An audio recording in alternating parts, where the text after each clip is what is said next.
That's it. That's the intro, folks. Good morning. It is December. That intro is just like the whole year. All of a sudden, it's just gone. So here Yeah. we are, December 1st, and we're on Bead Maker and Coffee. That's how quick it went. I don't know where the year went, Sid. Yeah. Well, and I'm just realizing that Restream has a whole new look this morning. Does it? Is yours? Yeah. So mine Oh, looks totally different. Like it says on air, like it's super official. well. Are Wild. you watching it on another app? No, I think it just updated. I think just, they roll out updates. But anyway, good morning, everyone. Good morning. Yeah. Well, it Morning. updated, and we're updated. It's really early. Um, It is. I think that always the Monday after what appears to be a week-long holiday, right? Yeah. The Monday morning after is always a little bit rough. And it's like finally cold here in Idaho. So it's like it just got real. Like yesterday morning, we had ice and frost, and now goes to the every morning of my husband trying to leave in his Challenger and me wondering if he's going to make it to work every single day. So Yeah. there's that. That's always fun. But we're down a car. We're down a four-wheel drive. So let's hope that we don't have too crazy of weather before that gets fixed. Yeah, but you guys don't get too much snow this early in the year. It's But usually it's not middle week. really this. It's not really the snow that's a problem. It's the ice. It's Hmm. the ice for the Challenger. That's the sticky part. And we don't really have it in town, but up where we live, we do. So Yeah, it's that's getting true. him the first 2 miles is generally the problem. Yes. Yep. But other than that, and then this morning, I didn't feel like going and getting my coffee. So I made my own. You guys would be so proud, except for that I made it too sweet. Go figure. But I was This worried about it this not may being. be what do we at? 5 years on this thing? This may be the first time you've ever made your own coffee for I Bead. know, right? And So I'm just like, I've made a couple. Um, Tony was here and he tried to train me to make espresso, and I think we got everything dialed in except for the measurements. And the other day I drank one and it wasn't drinkable. And then so today I was nervous about it, but it actually, like, I think it would be good, but I put way too much coconut syrup. mm, that can be a problem. Yeah, so it's really, so when I do this after every drink, it's because it's really sweet, which it would kill you all because you know how sweet I drink my drinks. So anyway, how was your Thanksgiving, Keith? Well, it was good. We took last week off. We kind of Yeah, cycled over a week. I took the whole week off anyway. yeah, First time I've done that in, I don't know, 15 years or so. So, yeah, no, it was good. Finally finished cleaning up all the leaves. As you know, here when the yeah, weather changes, it's leaf mageddon, and we finally cleared those up and got yeah, some projects done. So it was a good week. Family was in town, and I know you had all sorts of family activity last week. yeah, yeah. I'm sure everybody did. Hmm. Always good to see everybody, but time to get back in the swing for, Yeah, well, really 3 weeks, because then we're on to the Christmas. So, yeah, or Hanukkah, or whatever it is that everybody celebrates. right. Yeah, yeah. Um, It'll be here before we know it. it will. The holiday season is upon us. Well, what's going on in the world with you? So, did you do any detailing last week? I did, yeah, a couple days. Mainly, I put my kids to work because they were both here. So funny story. We did the class at MVP last weekend, right? Yep. So a week ago, and we had Tony Mazzell in town. You were here. We had a great class at MVP Detailing here in Boise. Absolutely great class. Yep. I think we had 14 students, and really good class. I think we just get really fortunate. We have these classes where we just can't say enough about the guys that show up. And so really, really great class. And then Tony was going to go home. Delaney wanted him to stay for Sunday football because I think they were playing each other or something in fantasy. And then we just decided Tony and I had a lot of projects to work on. So he ended up staying the week. He stayed for his birthday and for Thanksgiving. And so that was super fun to have him here. And then we had, our little Lucy that comes every year. So we had just absolutely fantastic week. We had a great Thanksgiving, and now we're just back into the thick of it. But we did have a couple of details. And then today, Keith, what's fun is when I was sitting there yesterday and I had all these customers for this week asking if they could drop their car off early. And I was looking at my schedule today and I'm like, who is that? And why would I be doing an interior only? And I sat there going, who is that?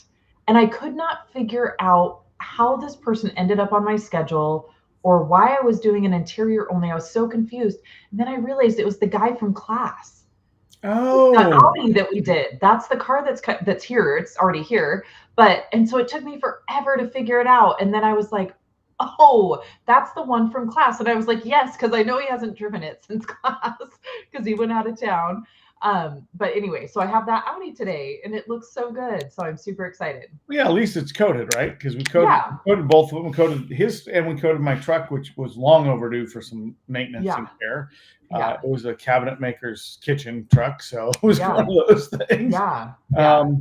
Yeah. So you guys played with a few things last week, and you can't say all the toys you have with your other projects, but what was your product of the week last week?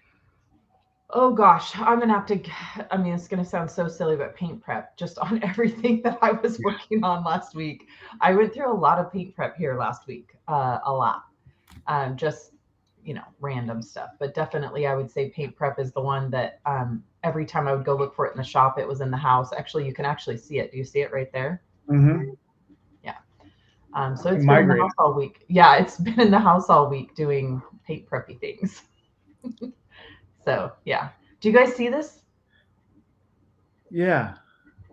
What is that? So Tony and I bought a 3D printer for here to work on projects. And so now there's a 3D printer back there. So that's the other thing I've been having fun with. Been printing stuff nonstop. Look at this. Look at that. Okay, we're gonna have to find some constructive activity for you with that. Yeah, it's been super fun. So yeah, had a great week. How about you? Spend time with your parents? Good. My product of the week is paint gloss. So as you know, I went a little off script this summer, and I got a new bench, and it's got a composite top to it. So I coated it this summer, and so I clean it with paint gloss, and it does a really good job. I put in. I had projects this week, so I put in permanent outdoor lighting on the house. Those holiday ones are up, so the red and the green are going now, but it can do every color scheme I ever wanted. So I decided after I got done with that, I should probably clean up the shop a little bit. So that's what I did with the shop. So nice. Yeah, at least it wasn't raining here, so it's scheduled to start monsooning the rest of the week. Yeah. So I kind of got lucky last week. It was dry for the whole Thanksgiving weekend, and I was able to get some stuff done. All right, let's go straight to it. Good morning, Frank from Pittsburgh. Frank. Our team is strong. They do well for us. Yeah. This one I don't know. Rach. I feel like I've seen that person maybe on the TRC Q&A or something. I know I recognize the name, but good morning. Thanks morning. For being here. Yeah, good morning, Sarah. Good morning. Chris Bentz. Chris, I owe you an email. I took last week off, so I got your email. Welcome to the team. Chris is going to be a storefront for PNS. Oh, good. Very nice. Yep. Very cool. All right, Ron. Hey, Ron. Welcome to the show. Ron's been a coding machine lately. He's liking the stout. Here's somebody I haven't heard from in a bit. Billy, man. Yes, Billy. Oh my gosh. Yes, thanks for joining us, Billy. So yes, so my question is can you put BlizzX on a Challenger? I mean, I put him on my G8, but I don't know. I feel like it would still be a little bit squirrely, but really the Challenger just needs to be parked, but the Subaru's down. So right. We're waiting. Hey, look who's here. Mr. Dave. Good morning, Dave. Dave will be so excited about the 3D printer. Oh, yeah. We can talk now you guys are going to share programs. It'll be great. It'll be like recipe sharing it. It's going to be great. We're going to be little elves through the holiday season. I can hear Bob now. I got a 3D printer. I can print that. Yeah. Good morning, Kirby. 49 degrees day in Houston. Well, that'll be the high today. Yeah. Maybe. Yeah, we'd be lucky to get to 49 now. Here we go. I love that from Ron. Leaf Mageddon. I should be doing my final yard cleanup, but chose to be with you guys. Well, thanks, Ron. Well, thanks. Well, Ron, if you've got, he's 3 hours ahead of us, so maybe he's got daylight because I certainly don't. It is. Yeah, It is pitch starting to black get it. out there. So I'm starting to get it. It's coming. It's coming. Yeah. Good morning, Mark. Mark Gabar, that's so exciting. Yeah, so we didn't talk a little bit about what's coming up next because we usually do it at the end of the show, but you're going to be in Arizona this weekend. Yes. I'm going on a little tour. Yeah, and then you'll be joining me the following week at PNS in the Detail Studio, so that'll be fun. Yep. Because there's some big plans for the Detail Studio. We wanted to capture kind of the last of the current model, if you will, of the studio before we go into reinvention mode. Mm-hmm. Yep. Yeah. I'm super excited. Yeah. So I leave Friday for Fine Detailing, which is a new storefront that we have in the Scottsdale area. So doing a stout class there that I believe is mostly full. So super excited about that. That should be pretty fun. Ryan is the owner of that, and he was on our Monterey team. So we are super excited to go down there and see him. And then I will fly straight from Phoenix to San Francisco and have a good couple days there. So. Yep. Yeah, Mark says he's sorry not to see me, but hey, next time around, I may be down sooner than you know it. Never know where I'm going to pop up. So, but I do miss seeing my friend Mark. Mark's been a great partner for PNS for many years. So. Yes. Good morning, Joel. I did not get to see enough of Joel at SEMA. I didn't see him hardly at all. I saw him. But trust me, Joel, I've been making ornaments all over it. I have made all kinds of stuff. Do you know what my favorite thing is? I made. Well, I shouldn't even say this because now I know Bob's here, but I made a cup that holds your Ben & Jerry's pint, and it has like a little slot for your spoon, but then you're like holding your pint watching TV and your hands don't get cold. It's like the best thing ever. All right, I think it's at this point in the program we should say, if you've got detailing questions, ask us detailing questions, because we're not talking about 3D printing the rest of the show. So, no.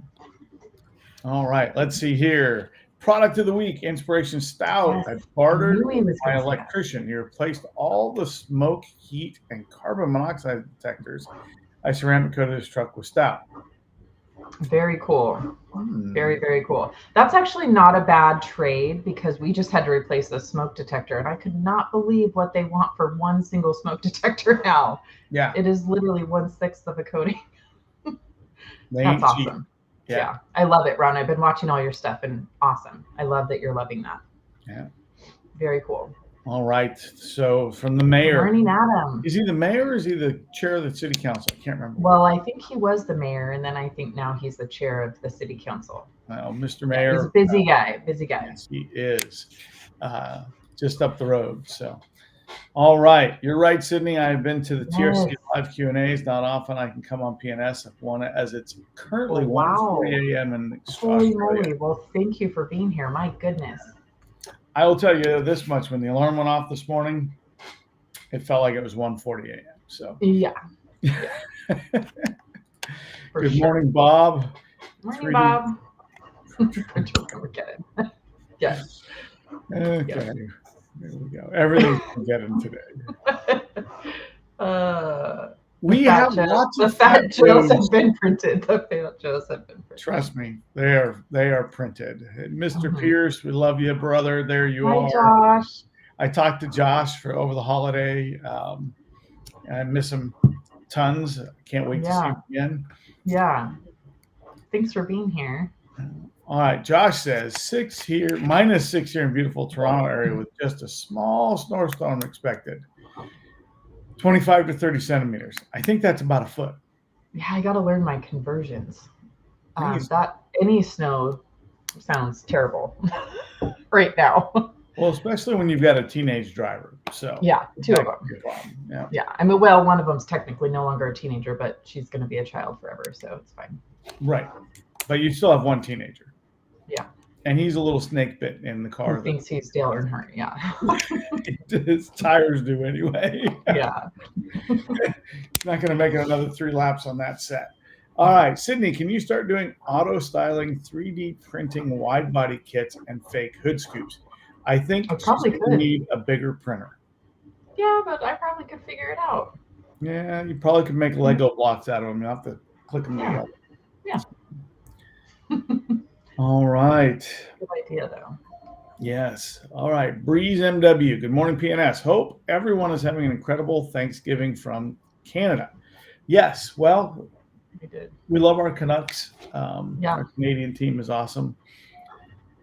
All right. And Adam says first world problems. Sid. Yeah. First world problems or solutions. Yep. First world solutions. Yes. We got no more comments and questions. Guys, we need to have your detailing questions. Come on, ask us something. Yeah. Yeah. Well, let's talk about some of the questions we got in class. We had some Okay. good questions in class, right? I always love to go and share those.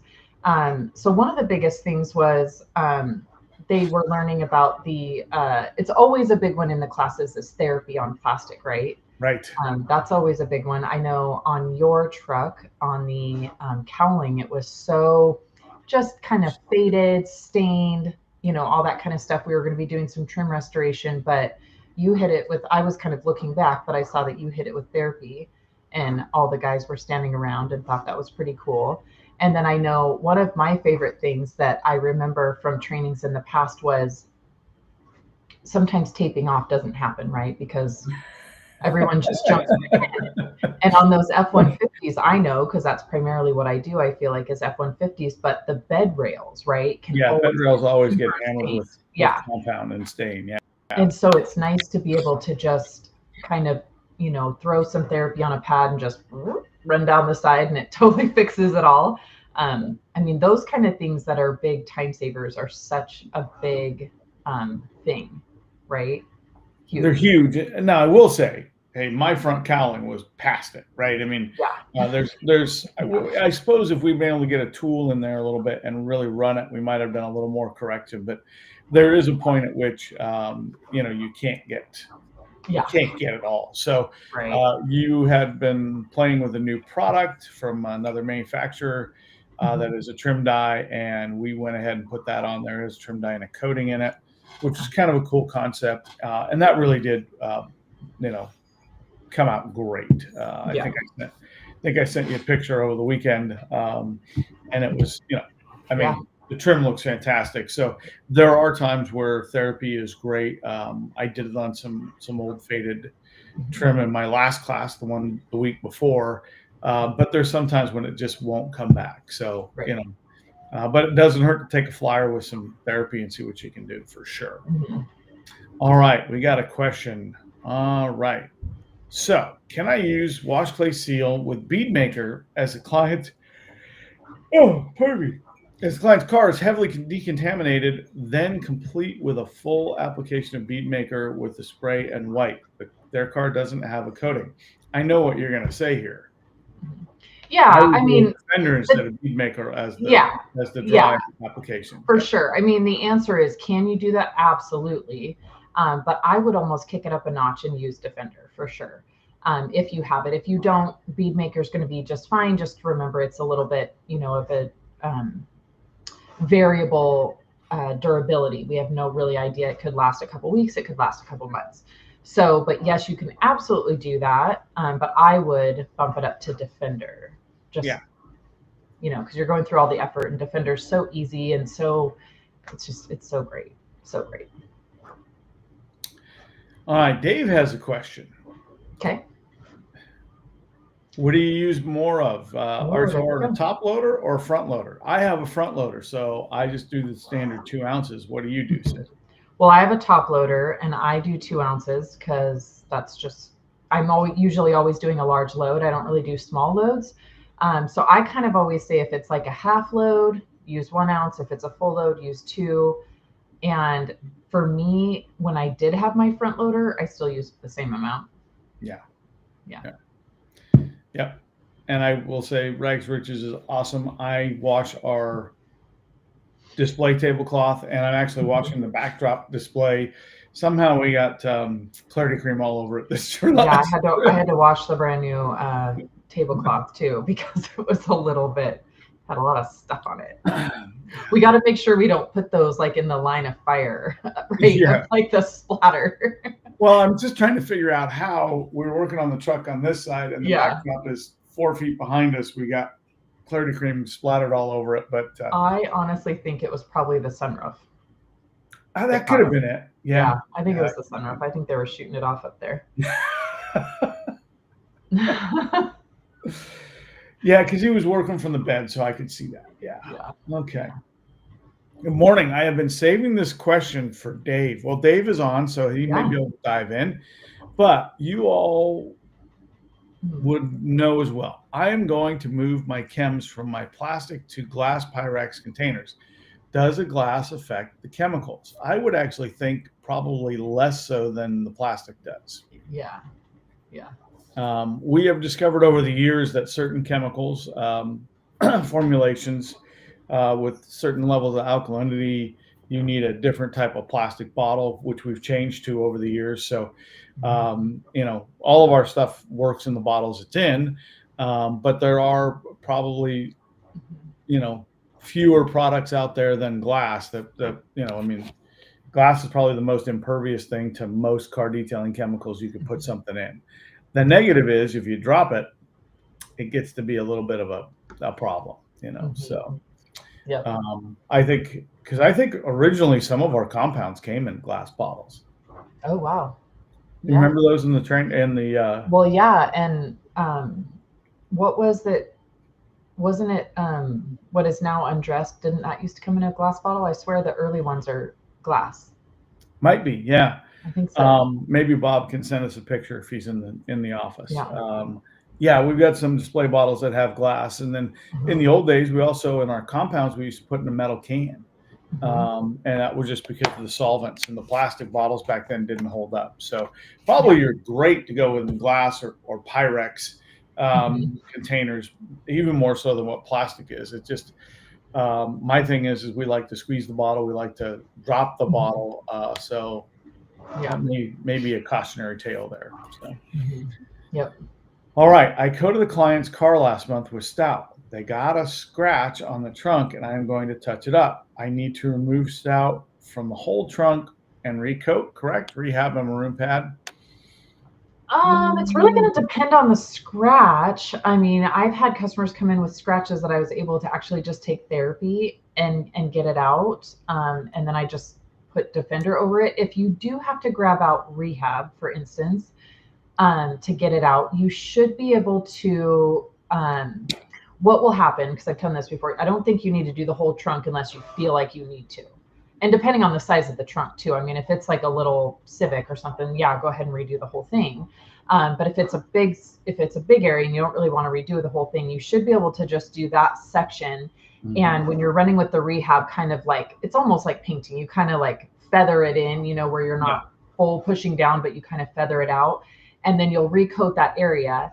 And if the stout is too new, it will reject the stout in that area, which is fine. You're going to wipe it off anyway. So I don't really think you need to redo the whole trunk unless you feel like you need to, if the scratch is that big. But I would check with therapy if that's, strong enough to take the scratch out. It's just going to depend on, is it like a marring scratch, or did something actually go through it? So. Yeah, totally. I mean, you're going to feather that in on either side. And I might even suggest, if you're going to do that, feather in a quick buzz with therapy after you're done with rehab to get the scratch out. So it's so funny sitting here watching your little printer work in the background. So I know, it just finished.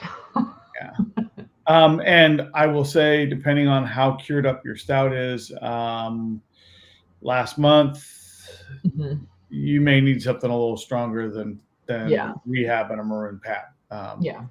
All right, here's one. We're going to put this puppy to bed. This will be the last time we have to have this conversation, because we're going to put the word out today to the world.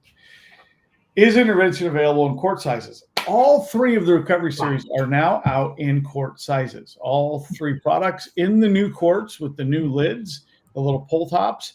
All 3 products are in quart sizes, as well as their 8 ounce. And that's it. Those are the 2 sizes, 8 ounce and a quart. Yep. I actually just got mine. I just saw it for the first time. I just got mine like last week. Nice. Yes, Ron, they are on our website. I do not know if they've made it to Amazon yet, but they are on our website for sure, which, oh my gosh, I can't believe we didn't talk about this. We have our one and only sale running right now that we have all year long. Oh my gosh, how did I forget about this? Too much. You know why? It's because I've desensitized myself to. Can you believe that even like the car insurance companies are having sales? Like, Whirlpool. I'm like, who's buying whatever? Anyway, Ron, on our website, we're having our only sale the whole year, so it's 20% off. And I need to announce on. I totally forgot on the social medias that we extended, which we always do. We extended our Black Friday sale through today through Cyber Monday. So if you go to our website and use the code DB Friday, you can get 20% off.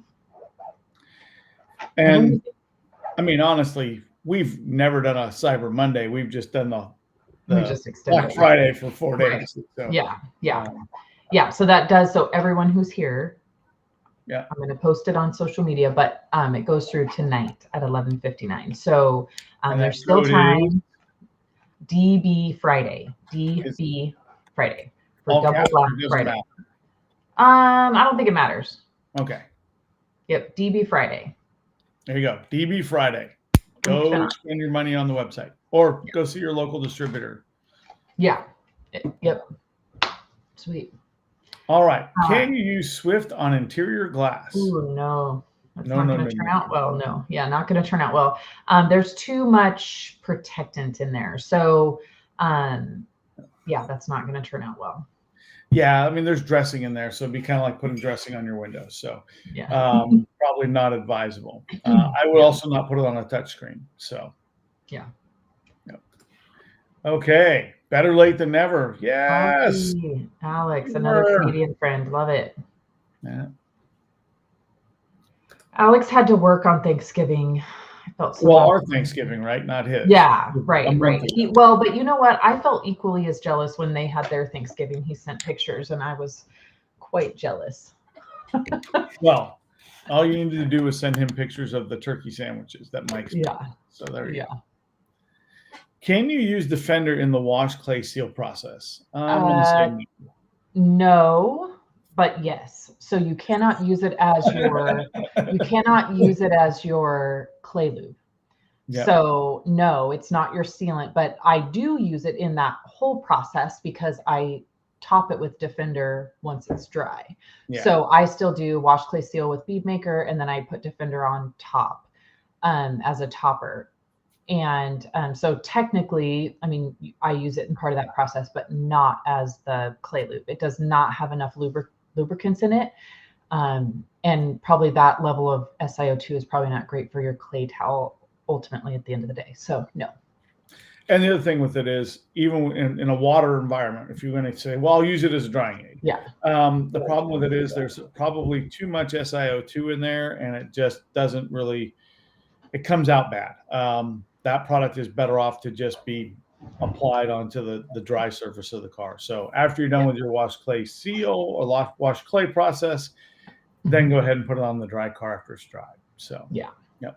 Great question. Dave says, don't put the acids in the Pyrex or the glass containers, which makes total sense. Yeah. So everything else is fine. Good thing Dave was here to save us on that one. We'd have had exploding glass with acid in it. That would have been bad. That would have been bad. Good morning, Matt. Good morning, Matt.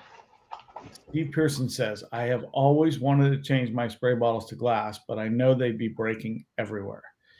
Mm-hmm. Yeah. I use glass cleaning bottles in my house quite often, but yes, Steve, I drop my bottles in my shop all the time. Mm-hmm. That would not be good. Yeah. That would not be good.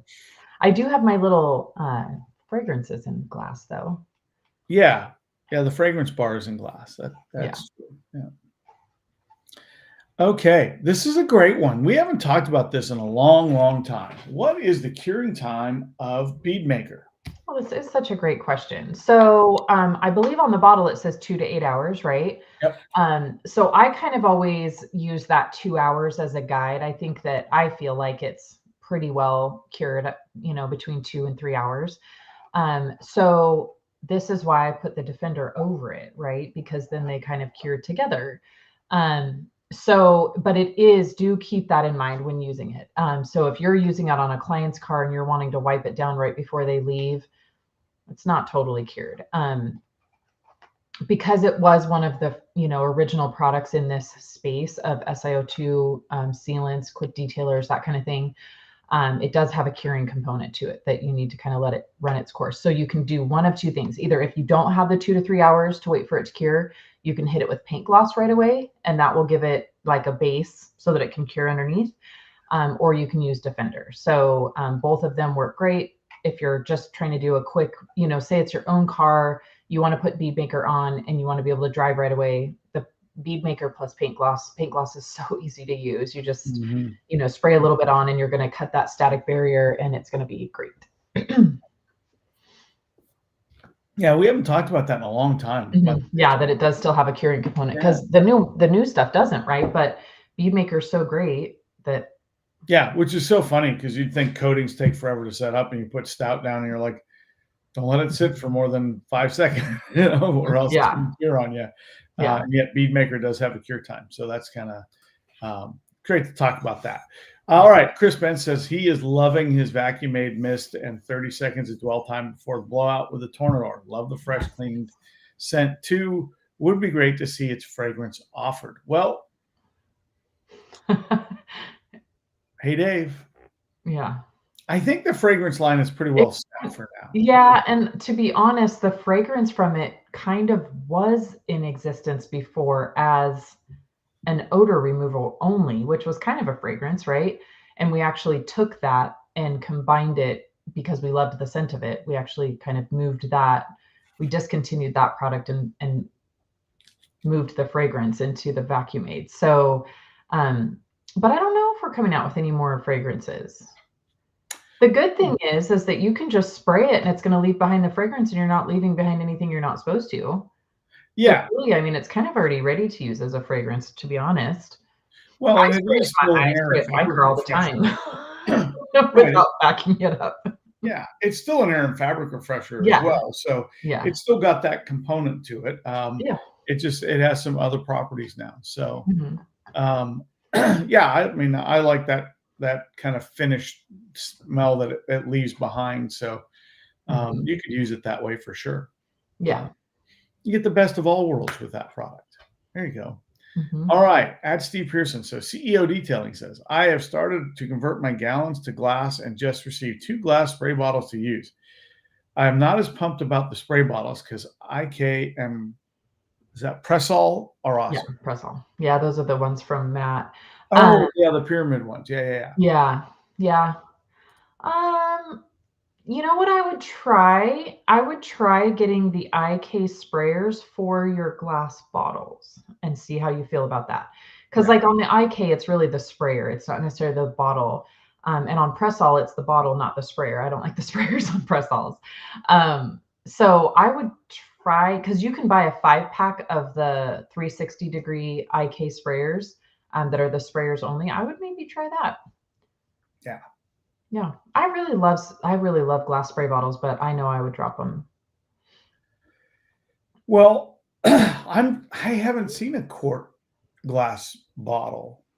Well, they're out there, but what I always did was repurposed, fun bottles, soda bottles and whatnot is what I do in my house, so that I have cute little bottles. Oh, I added Bob to our meeting, and he's trying to log in. Hi, Bob. Well, he can come on if he wants. Maybe he wants to answer questions. He's driving. We got to get Bob on. I'm driving. Can you hear me? Yeah. Oh, wow. Amazing. Technology. I didn't actually know. Hey, Keith, I didn't know I was joining. You sent me the link, so I figured I'd just click on it. So here I am. The surprising thing is, the surprising thing is when you want technology to work, it won't work. When you just go push the button, see what happens, and it works. Right. It doesn't work any other time, right? That's so funny. But it works when you're like, push this, see what happens. Okay. Can I just throw this out? Oh, look. Now he's on. Can I just throw this out there that when you need it to work, then it doesn't. There is that problem when someone tries to call me. Hey, there he is. Right. All right, let's put this out. What are you putting out there, Bob? Uh-oh. We can hear you. Now he left. All right. Look at who's here. Appearance of Gracie, the monster cat. That's funny. My cats are not making an appearance this morning because they're both intently staring at the Christmas tree. They cannot figure out, Archie especially cannot figure out what's going on. He's just been staring at the tree and meowing. Gracie's been busting in my office for years, pushing the door open, coming in here begging for treats. So, I figured she has to come on screen once in her lifetime. So, yeah, there we go. Too funny. All right. Well, Dave has a question. Dave must be pulling out of the. He's pulling out of the. Yep. Yeah. So, for those who don't know, Ian, who built our website for us years ago and just did a great job, is off in the world pioneering new internet technologies for another company. And so Ian used to answer a lot of the tech questions that came up on PNS website. And so Dave, I think, is getting most of those now. So this is probably where this is coming from. So Dave is asking, can Absolute be used as a rinse aid? Sure. Yeah, sure. Yeah, I mean, I've never been one to really understand rinse aids, but I mean, I guess you could do it, right? Well, I look at a rinse aid like a drying aid, so that's kind of how I think of it. I would probably use more of a bead maker or maybe a paint gloss as a rinse aid than I would necessarily Absolute. But I will say I do use Absolute in a pump sprayer in the training center to rinse our wheels and tires after we clean them because we don't have any water running there yet. Yeah. They're going to program for us. So, all right, let's dive in here. Oh, good DB Friday. I slipped this weekend for the sale. We'll get. Yes, DB Friday still going. Yeah. So he put it in all caps. I don't know if that makes a difference, but I don't think it does when it comes to the website. I could be wrong. If it doesn't work, guys, just put it in all caps. But I don't think it makes a difference. No, because when I've tried other codes, I don't think we have them case sensitive. So Frank wanted to make sure the logo, best logo in the business is here. Yes. There we go. Yep. Yeah. All right. What brush do you recommend to apply tire shine? I know where you're going here. Yeah, so I'm going to have two answers. One is the economical answer, which is going to be the green flag tip brush. It's got really nice bristle, or not the green one. No, the gray and white. The salt and pepper one. Yeah, the salt and pepper one. Sorry, strike what I first said. But it's got a flag tip to it. Yeah. Yeah, it is the flag tip brush, but not the green one. It's the salt and pepper one. Those are about $4 or something, $5. I'm not sure. Those are great and they last a long time. But my new favorite one that I use all the time, which is quite a bit more bougie, is the Detail Factory Screwball. Now I will say, so the Screwball I think is like $40. But what I will say for Wipe and Shine specifically, the Screwball is like peanut butter and jelly. I mean, it works so good. It's so nice with the Wipe and Shine. Now, I wouldn't say that it makes a huge difference when using it with like dynamic or full send. If you're doing one of those, I would just use that salt and pepper flag tip brush. Yeah. And I'll be honest. Wipe and Shine and the Screwball. So nice. If you're using dressed, I would go with the flag tip brush every time. I don't know why, but it seems to just do so much better with that. So. Yeah. All right. Here we go. Mr. Canada says, I picked up a set of brand new Husky liner floor mats for the winter car. What would you treat them with ahead of time to keep them looking fresh? Would be good advice for our snow-ridden brethren. God, I've never done it. Would you ever coat? Well, I was just thinking. So honestly, Alex, I think you should do a test for us. Yeah, please. So I would almost, if you have 4 floor mats, I would almost do one because my initial answer was Swift. Yep. Right? Because you don't need a ton of protectant because they're not going to be dry, but it will give you kind of that base where they're going to rinse off really easy later. So that would have been my first reaction. But then I would be curious, like with regular coating, and wipe it off. And then also maybe with the armor trim, like see, like I would totally be interested to see what happens between those. So I would almost do a test case. We want results. Yeah. Yep. Yeah, and actually, by March would be the best time to go, okay, what worked the best, because you'll have gone through a winter with it. Yeah. I would be interested to know, but my initial reaction would be Swift. And if it was a customer's car, I'd probably just use Swift, but I would be curious to know on the coating if that makes a difference. Yeah, I suppose it's kind of an expensive way to protect it would be. And depending on the compound of it, like if they were like the WeatherTechs, they might not suck up as much, but like yours, Keith, no, you have WeatherTech. But like the soft rubber ones, they might. No, those I would think probably you're better off with a dressing and just going that way. But I would think more of a hard or rigid format like we've got on the WeatherTechs would probably do pretty well with a coating on it. Like I say, I think that'd be a kind of expensive way to use some coating. So you could always use like a little airbrusher, but that's not super safe either on your lungs. No. All right. Well, we gave absolutely no good advice there, so we'll see how that turns out for us. Hey, we said we'd give advice. We didn't say it'd be good. Can we talk more about EnviroClean and different uses? Well, EnviroClean it kind of fits in the moderate to light degreaser and all-purpose cleaner category. So there's where I would start. One of my favorite uses for it is grime and mud busting, or a car that, the white cars that sit out and they get all moldy on top and you're cleaning them. I find that's a really good pre-soak in that environment. What's your other than normal use for EnviroClean, Sid? So I do love it as a pre-spray, especially like, cause we get the salt here. And so, yes, I use Crystal Wash, but if I'm just doing a wash, especially like on my car, I just spray the whole bottom with EnviroClean. It does a great job, on its own, breaking up the salt and grime from the winter. So I'll use it as a pre-spray a lot on like the lower third of the car. I use it on WeatherTech floor mats a lot. My first choice is usually always Tempest, but EnviroClean works great. The other place I use EnviroClean is, and I don't do this often, but we're talking dirty interiors, dirty, trashed, think like Honda Odyssey and Honda Pilot with those gray seats that just get so gross.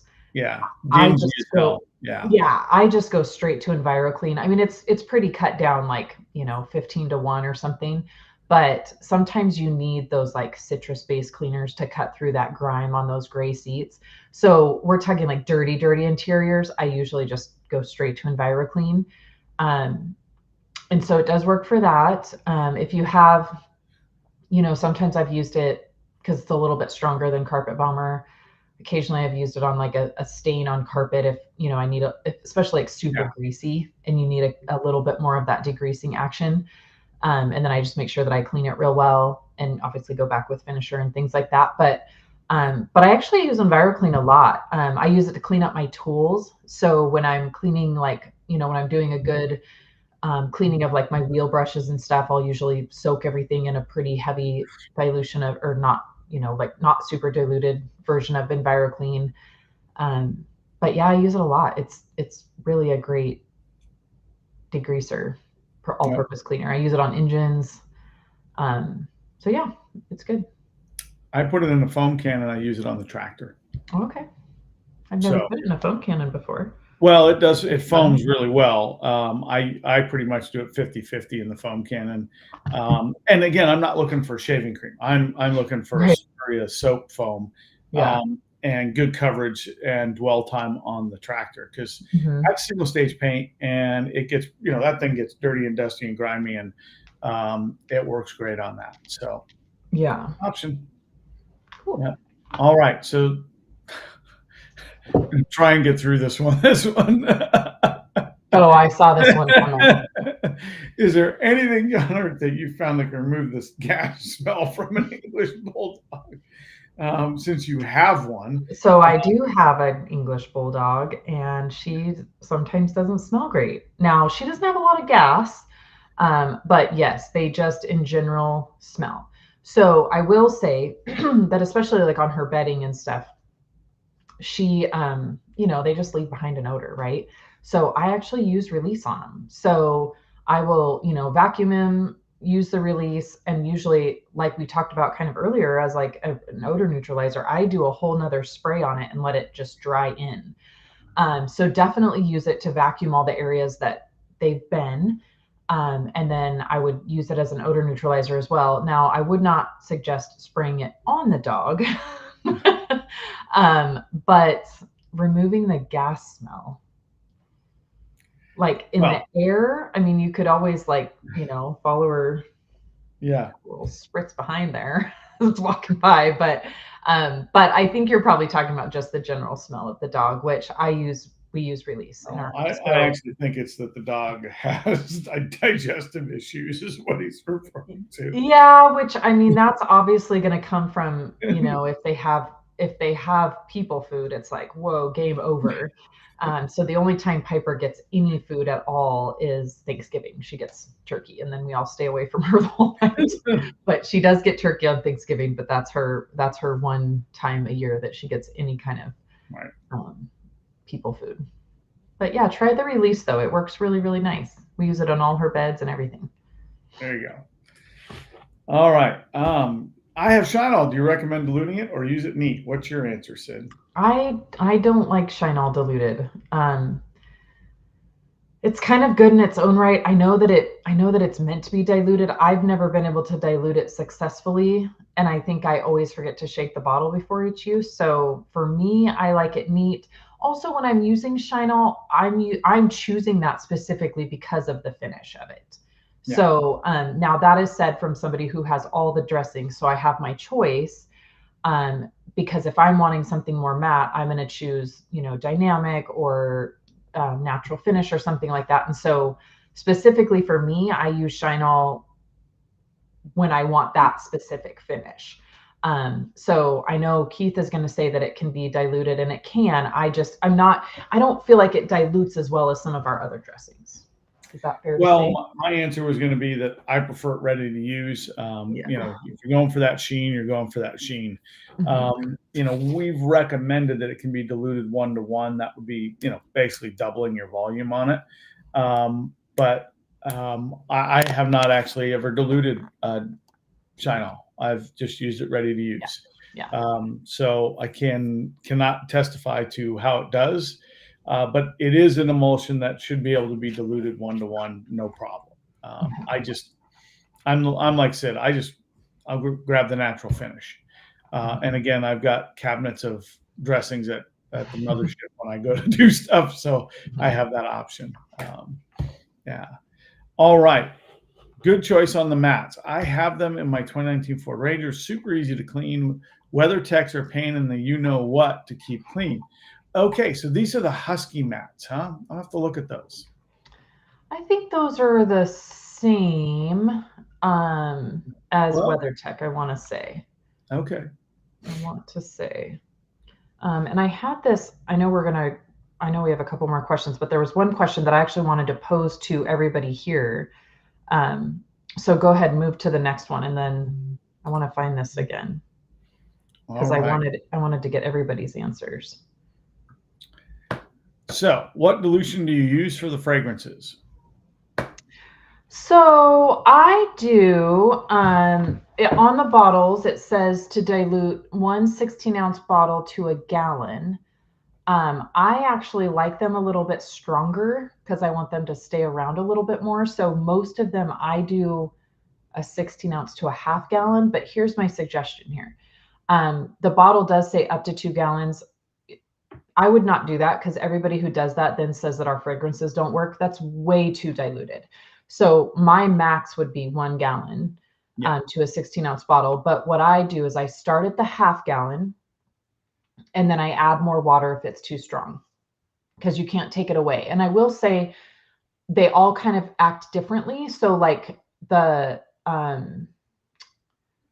Bead Maker scent, the mango, specifically is too weak at 1 gallon. But then other ones like the leather are fine because they're such a strong scent anyway. So I always start with a half a gallon of distilled water, pour the pint in, and then add more of the distilled water to your liking, because you can't take it back. You know what I mean? So I always start a little strong and then go from there. But you have to keep in mind that you're spraying it in the car, shutting the door for 20 minutes and letting it do its thing.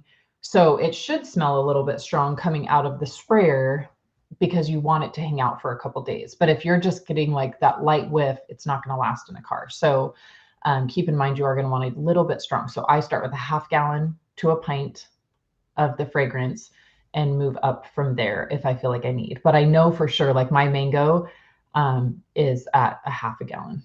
Right. Now, if you were putting a pint and then filling the rest with water to make a gallon, that's a 7-to-1 dilution ratio. Yeah. And Sid's way of doing it is a 3-to-1 dilution ratio. So she's using 1 pint and then 3 pints of water to get to a half a gallon of solution. So I know you did a whole thing on dilution ratio, Sid, but that should help you guys overcome the glug.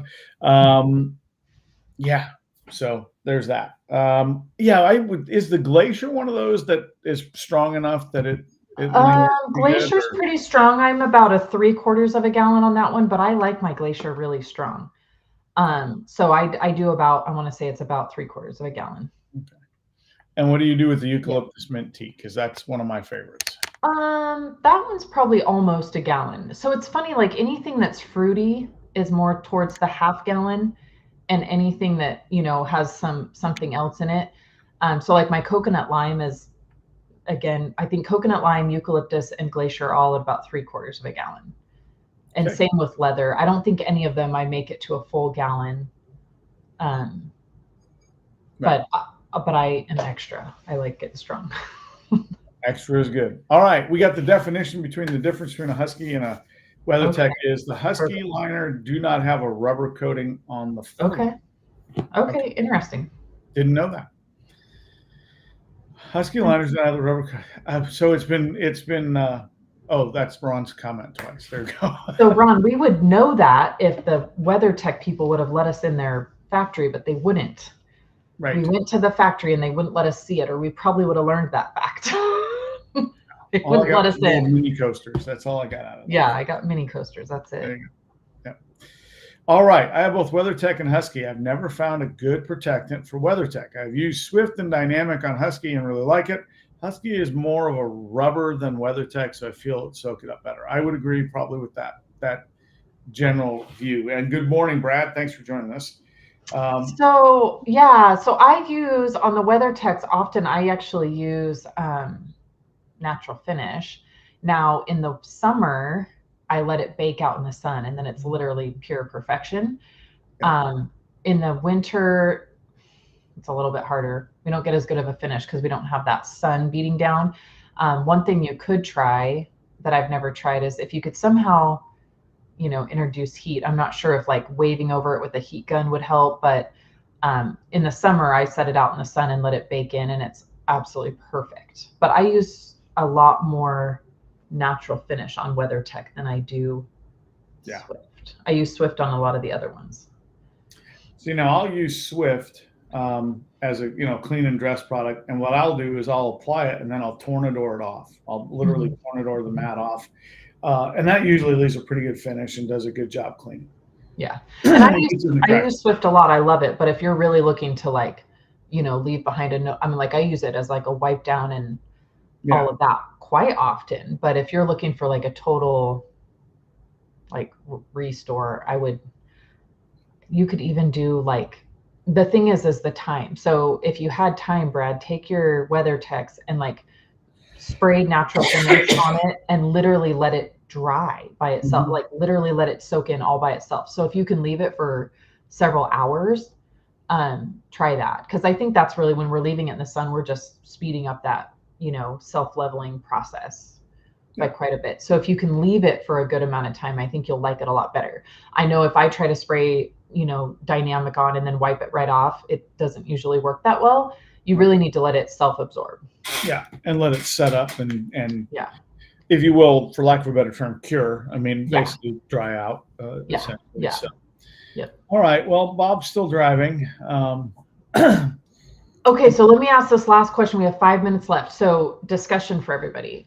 So this weekend on the Beadmaker Lounge, we had a lot of questions from a gentleman named Gabriel. One of his questions that I thought was interesting is, what is the difference between washing a car and detailing a car?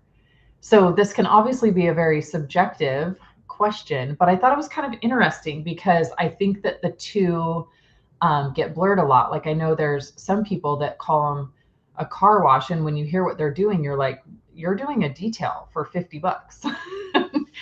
So what do we feel like is the line between car washing and car detailing? So I'm going to answer this one from my perspective of, and everybody put your answers in the comments. This is an interactive one. Yeah, this is not Keith and Sydney having philosophical debate, but my philosophy on car washing is the most basic thing you can do in detailing is wash the car, because that's kind of the foundational first step that we make, right? But a car wash does not necessarily equal a detail. I think the detail, it crosses the line into detailing when we start doing more appearance preservation activity than we do just cleaning the surface off. Yeah. So, I always, I've stolen this from Prentice St. Clair. And so, detailing is the process of cleaning, restoring, and preserving and protecting a vehicle, whether that's a car, plane, boat, whatever.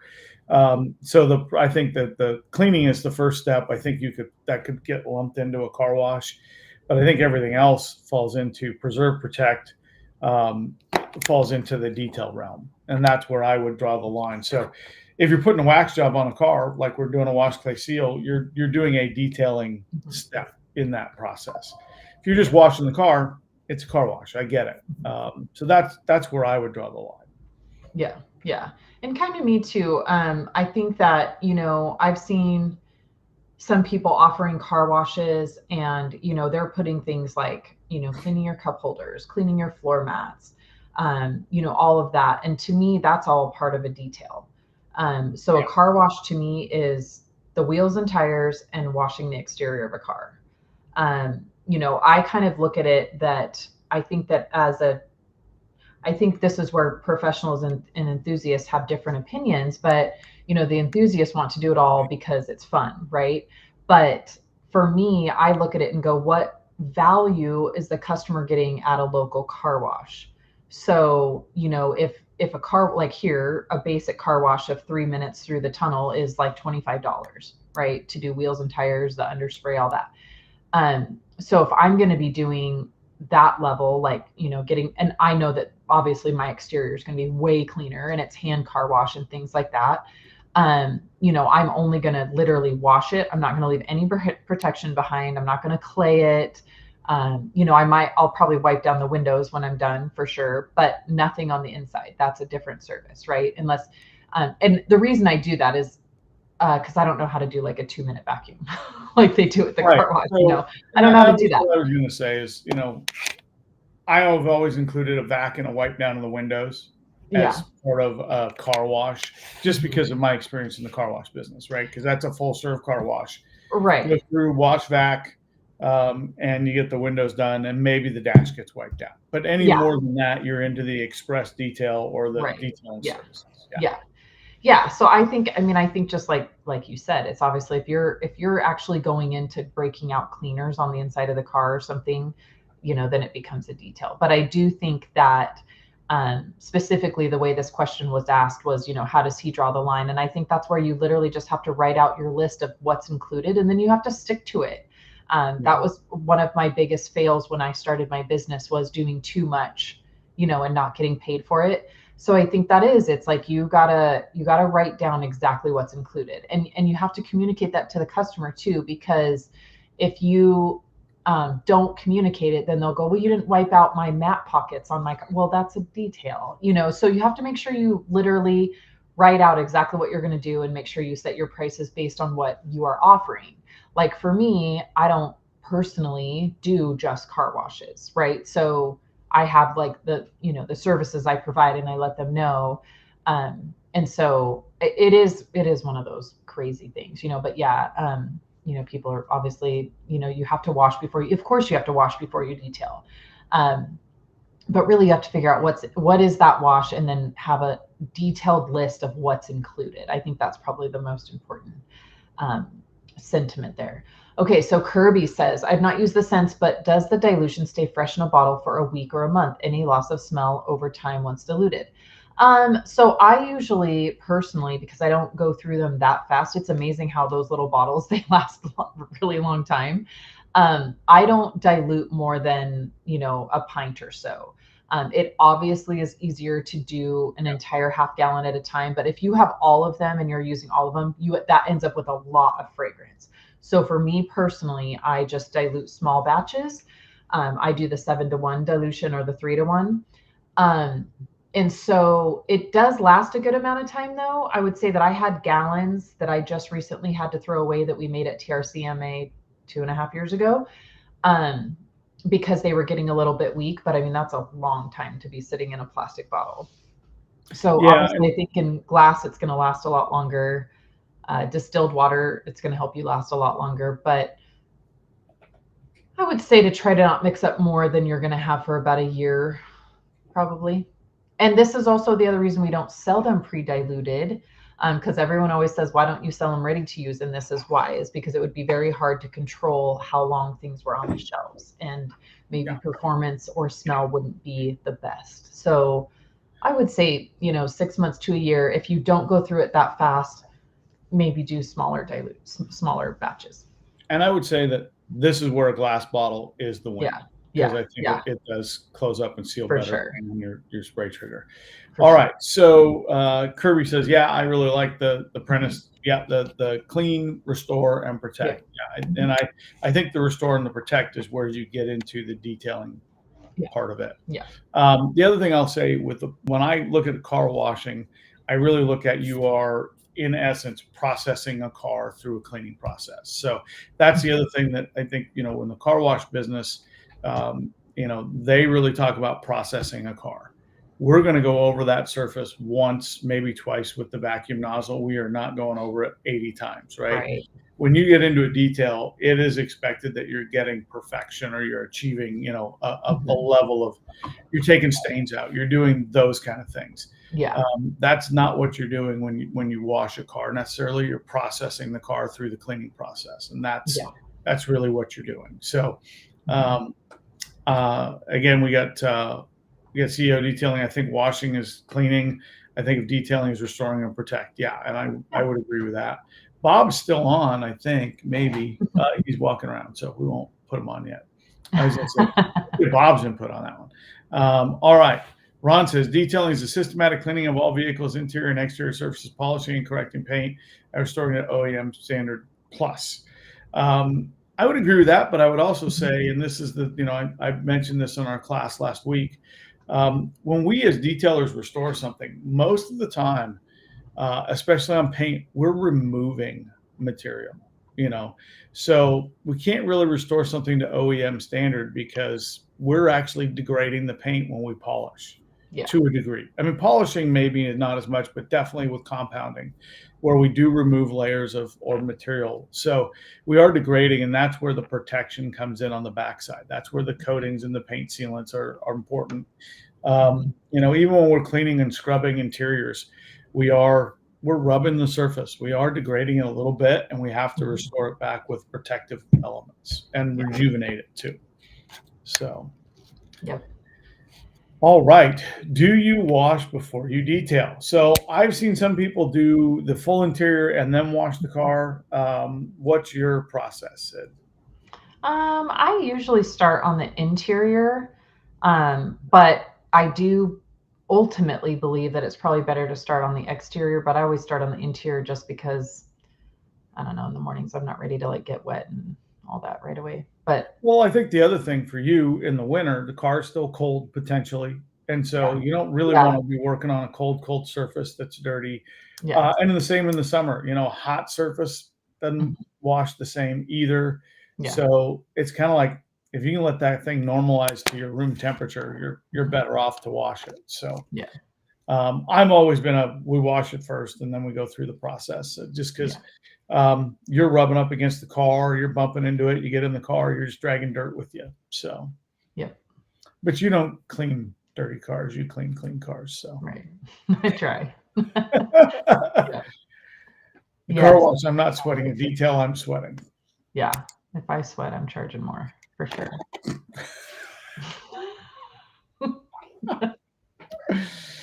Okay. I see Bob walking around the office. That's funny.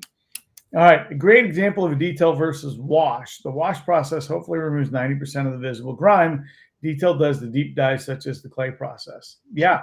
And I would also say the stain removal and, maybe the scuff removal and stuff like that you normally wouldn't get if you're just wiping down a panel. So, yeah, totally agree with that. Okay, you've stirred up a hornet's nest and you've got us to 6 minutes past the hour. Nice. I think everybody's still a little hungover from their turkey. Yeah, and it's hard to get back into the swing of things. So let's talk again about what's coming up. So I've got Phoenix this weekend. Are you going to SoCal? I think we are, yeah. Possibly, yeah. We're definitely going to be down there Friday for Uni's event, yeah. Yeah, and then we will meet back up in San Francisco on Sunday through Wednesday. Mm-hmm. And then we kind of just have like the holiday craziness, right? Yeah. Yeah, so we will be back here 2 weeks from today, which will be, I believe, the 15th. Yep. We'll be back here for Bead Maker and Coffee, and then it'll be almost time for Christmas. And it's going to be great. I literally think, if I'm not mistaken on this, Sid, the Bead Maker and Coffee would be the 30th for the end of the year. Right. Yep. So we may have to figure out a year-end show. I don't know if we're going to do a year in review.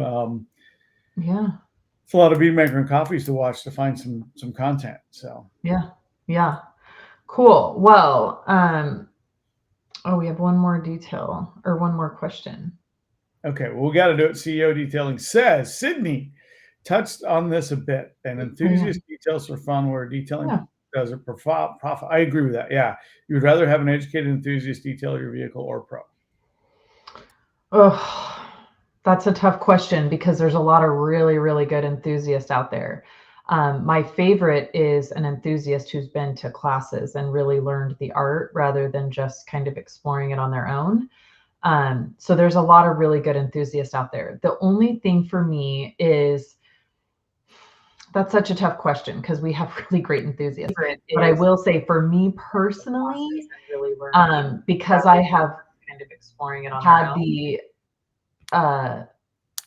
privilege of seeing what happens in the detailing industry, maybe on a different level than most. So for me personally, I'm going to go with somebody who's insured.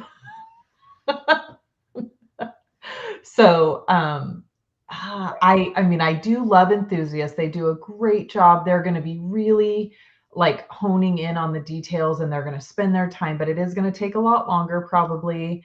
But my thing is for me, when it comes to my cars and I'm having work done, I'm usually choosing somebody that's insured and is specifically trained. But darn it, that's a hard question because there is a lot of really good enthusiasts out there. So I wouldn't necessarily say don't go to an enthusiast for sure. Me personally, I'm probably going to go with a pro or at least an enthusiast that I know has done the work to be a, skills, somebody that has put in the work to really do a great job. That's a tough question. I would probably say the same. And the other reason other than the insured, which is huge because we just see a lot go wrong. We see and hear the worst stories you can possibly hear. And again, not all pros are the same, right? And no different than even professional sports. Look, you got a tight end who's a Pro Bowler and you got a tight end who's the third string guy on the bench. I mean, it's all about skill and talent level and all those things. Yeah. But I think the bigger piece is the expectation that there's a lot more experience brought to the table with a professional. This is what they do every day. So hopefully their exposure to different things and their bank of knowledge is just deeper. Now, you know, we all know people who go through the motions and it's a mundane thing.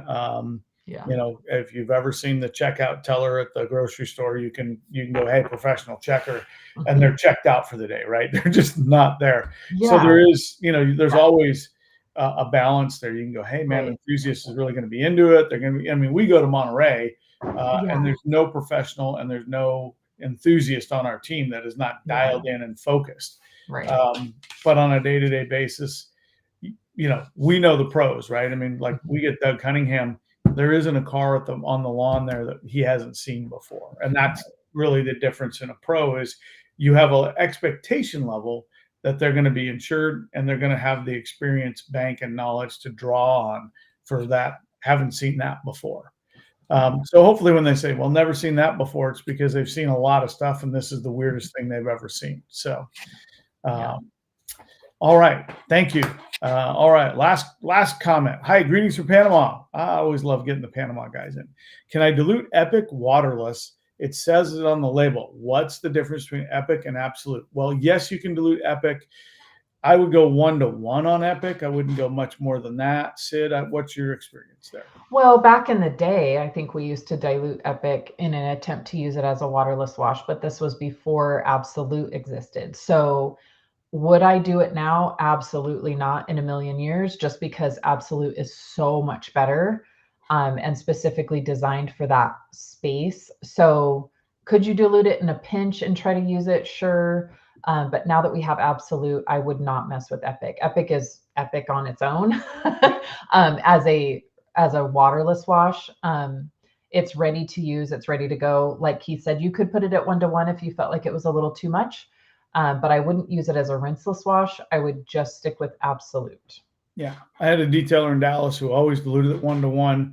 And his answer was, it's hot. The paint temperatures are hot. I need something that is, you know, not quite as concentrated. So it keeps its liquidity and its lubricity for longer use on the car. So that totally made sense to me. Yeah.